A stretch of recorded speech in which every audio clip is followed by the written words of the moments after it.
outside of whom is Zinchenko. Zinchenko, oh, the goal, it's in!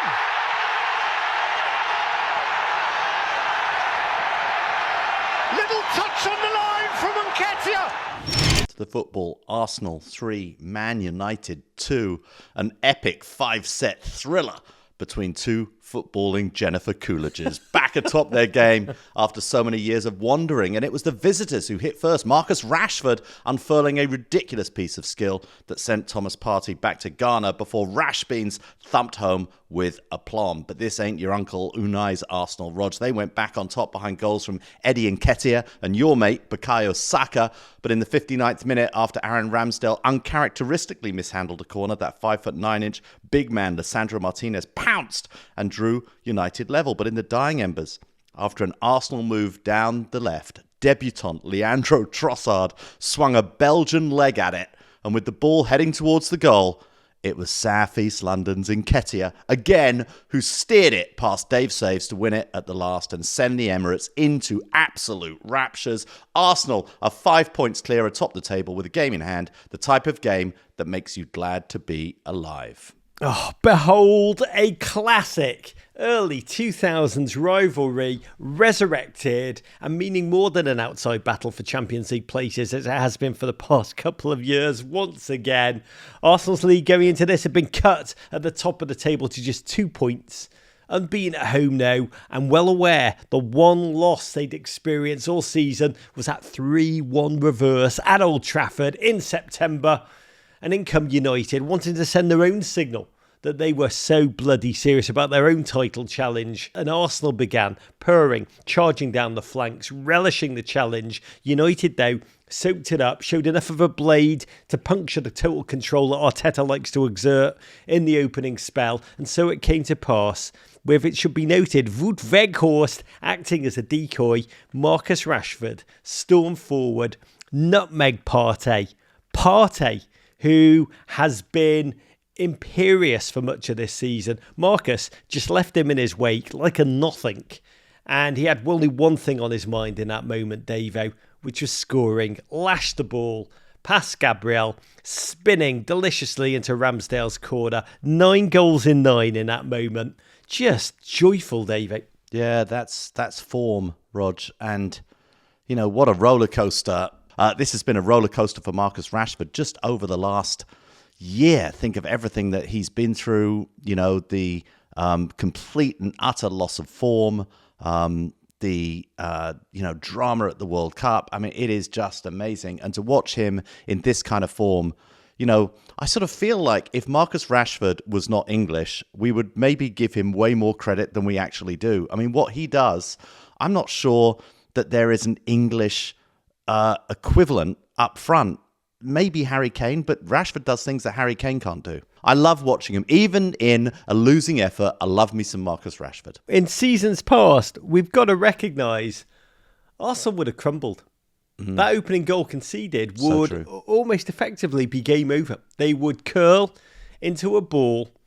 In fact, on Friday's WGFOP podcast, I played a piece of Arteta's first ever interview as Arsenal manager in which he talked about how his goal was to install an aggression, a fight into this Arsenal team. It sounded ridiculous when he said it a couple of seasons ago, but my God, has he ever done it? And this Arsenal team, they are tenacious. Their belief is just oceans deep. An Arsenal who persevere. That almost sounds like an oxymoron. But man, the alchemy that Arteta has performed in achieving that, and they conjured a goal almost instantly that collective team enthusiasts dream of, attacking Ten Hag's United's vulnerability, which is their desire to consistently play out the back with De Gea, who never has felt that comfortable with his feet. It led to a corner, which was recycled. Zinchenko found Odegaard, found Xhaka. What a ball from a man who has not only defined himself as a warrior player, but has healed a burnt bridge with the Arsenal faithful, which is remarkable.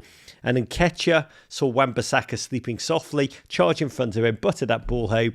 18 goals in his last 26 starts. A kid who inherited the striker's role in that crucible of pressure when Gabriel Jesus was injured at the World Cup, and everyone, even Arsenal fans, were like, oh, title challenge over. Oh, but Davo, an Arsenal filled with fight in this moment. Yeah, and such guile, as you said, such a clever recycled goal that, by the time it was recycled, it was also, they were playing in the half court, but playing in the half court, it's with such aggression, everything always seems to start at the feet of Odegaard, a player of such intelligence. He creates the illusion of space and time like no other player in the Premier League at this point. You're right about Odegaard. The only player I can think who is that. He is like a Norwegian Rose Lavelle. And what a game. Heavyweights clashing. They both need the factor 50 sunblock, let's just say that. He's like Rose Lavelle, Shaun of the Skyline Chili. But this game, living up to its billing and then some. Arsenal so flowing. But God, I've got to say, I admired in that first half, Ten Hag, 36 degrees in London. Everyone on both benches just wrapping up as little skin as you could expose to that ferocious frost. But there was Ten Hag on the bench against Arteta's hair helmet, and he went bald-headed. And I was like, oh my God, Ten Hag, so tough. That is the equivalent in football, our football, of Green Bay linemen insisting on wearing short sleeves in the Arctic tundra. Huge credit, bald man to bald man for Ten Hag, right, David? Bald Proper respect. hard. Bald respect. I like it because you lose a lot of heat out of the top of your head, Rog. And that's what must inspire his players. They're looking at that bald head and they're like, if he is suffering for United, I am going to suffer for United. And that was just like the core of this game. Every single player just going at it with their all. And into that second half, Saka picked the ball up on the edge of the area and he created separation so magically from Eriksen. McTominay suddenly smelt the danger, couldn't get over quick enough, and Saka just thrashed, thundered a shot past De Gea, who was so well defended but so vulnerable, and vulnerable purely because it was Saka on the ball. By the way, when I interviewed Saka, and I always try and get a GFOP question into a Premier League footballer, almost every answer, roughly 97% of the answers were from Arsenal fans. The questions were, just tell him I love him so much and just give him a hug from me, which is not exactly a question, but it tells you all you need to know. But this game, far from over. Arsenal had gone behind, scored within 5 minutes, and it took United 6 to summon their reply. Eriksen slapping in an in-swinger. Ramsdale, finally Lloris at a ball. I think he charged into Tomiyasu, which led to him just plopping that ball right down the corridor of uncertainty. I'm still not sure what went through Lisandro Martinez's mind as he so quickly computed, swooped in, and executed just a delicious lob over Gabriel on the line, rendering him helpless. It was partly a brilliant moment of instant improv comedy, but it was partly, I bet he was an incredible tennis player. It was just incredible net play. Yeah, it was good hands with his head. I was thinking what was going through Harry Maguire's mind as he was watching that and thinking, how could a footballer even do that with that part of his body? It was just an amazing moment, a messy goal for Arsenal to concede. And, once again, an Arsenal of yore, a previous Arsenal, this would have led them to buckle. This would have led them to fold. But this Arsenal, because this was a bad goal to concede, very rarely we say Ramsdale makes a mistake and doesn't look that certain in the penalty area. They didn't get to the second ball. But it was really, and credit to United for sort of figuring a way to sort of fight their way back into the game. But my God, what can break Arsenal at this point? And then it happened. In the 90th minute, it was new boy Trossard charging forward. So immense when you think he would have trained for like 5 minutes at the most with these new players. But he found Zinchenko charging outside him as if he played with him for a decade. Zinchenko found Odegaard with a pullback, blocked brother Fred, stopped the momentum. But God, what did Nketiah do, Davo? It was like he somehow making the right body shape to flick the ball into the net from that position. It was kind of Kung Fu Fighting-esque. Oh, my word. It took the words right out of my mouth. It was Kung Fu Fighting-esque. I don't even remember there was that Japanese game show called Hole in the Wall. It was brilliant in Japan. They made a very bad version for Fox in the US. But it's where you had a wall flying towards you very, very fast. And there was this very bizarre body shape carved out of the wall, which you had to manipulate your body into before the wall flew at you or you got flung into a pool. This was a very difficult to make body shape in 3-dimensional space. I'm not sure I've ever seen that body shape before, but he managed to get into that body shape so fast and with part of that body shape prod the ball home. That is a player with confidence. You've nailed it. It was a hole in the wall of a goal. It was followed, it should be said, like all good game shows, by a VAR call of immense proportion, by margins of millimetres, title race repercussions unfathomable in size, leading to just a delayed wave of joy, just a rapture, a crescendo of shared emotion emerging around all of those Arsenal fans who dreamed for so long. We should say that's how a game of the highest quality finished. Let's just have a word on United. An agony for them, no doubt, to lose it so late. No Casemiro, but still so close to getting a point here. McTominay, huge credit. United, 4th, level with Newcastle, in 3rd.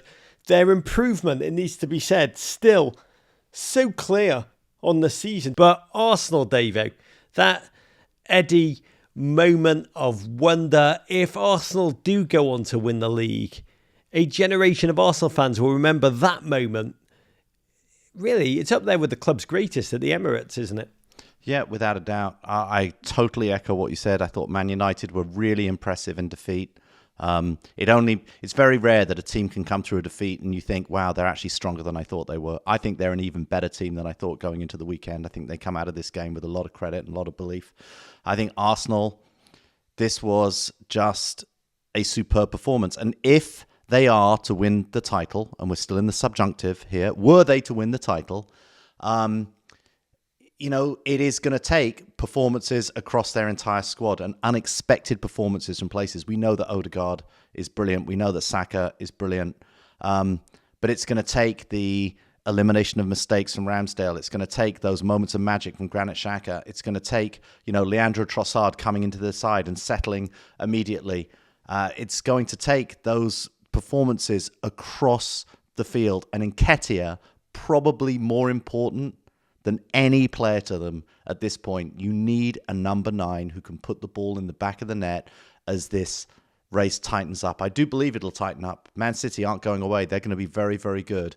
But this performance from Nketiah this weekend gives Arsenal fans a lot of belief. And celebrations of the Arsenal players at the end. You could just tell what this game, this win, this moment meant to them. Zinchenko, gentleman who, should be said, has already won 4 titles with Manchester City. Somehow, this just seems to matter even more as he's leading, not following. And you just saw all of them. The way they all hugged Gabriel Jesus, the injured Gabriel Jesus on the sideline. This one meant so much more to all the players, avenging their only defeat, holding serve against Manchester City. They're 5 points clear again with a game in hand, delivering tenacious, ethereal football. 50 points at the halfway stage of the season. Only 4 teams in Premier League history have ever had more at this stage. Long-held dreams for these fans made so real.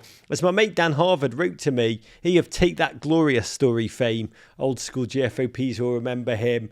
He said an important part of this Arsenal narrative, this Arsenal transformation, is not the players, it's not the manager, it's the fans. That journey from toxic fan base at the death rattle of Wenger and beyond to the current belief-filled delirium. God, I love that. And this was the day that I think Arsenal, the team, the players, the manager and those fans obliterated any remaining doubts about their title bona fides. Absolutely. A word on Arteta, by the way. A lot of criticism in the English press about his behaviour on the sideline. But criticism that he's got to hold it all in and he's got to maintain control in order for Arsenal to prevail this season. I would almost say the opposite. I think that Arsenal fans have been crying out for a manager who will show that emotion and lose it a little bit on the sideline.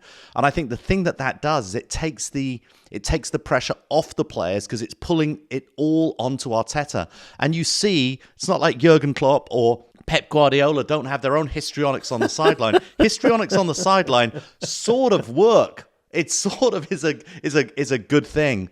I love that point, and it reminds me of interviewing Aaron Ramsdale, beautiful bloke, earlier in the season. That interview on our YouTube page too, and he actually said to me when we chatted how watching Arteta, he said the fact that he never sits down. The fact that he's always over there, just that his level of commitment, his vibe on the sideline. He said, as a player, you feel that. You look over to it, you drink that, and it drives you forward. He said it's almost like he's a conductor on the field. We are the orchestra. Not his words, but that's how he described it. That he's almost like the conductor. His energy levels reinforce the players' energy levels, and they feed off him. And Godspeed. Don't listen to the haters. Listen to the full version of this podcast and all our podcasts wherever you get your pods. But first, subscribe here for more Men in Blazers videos and courage.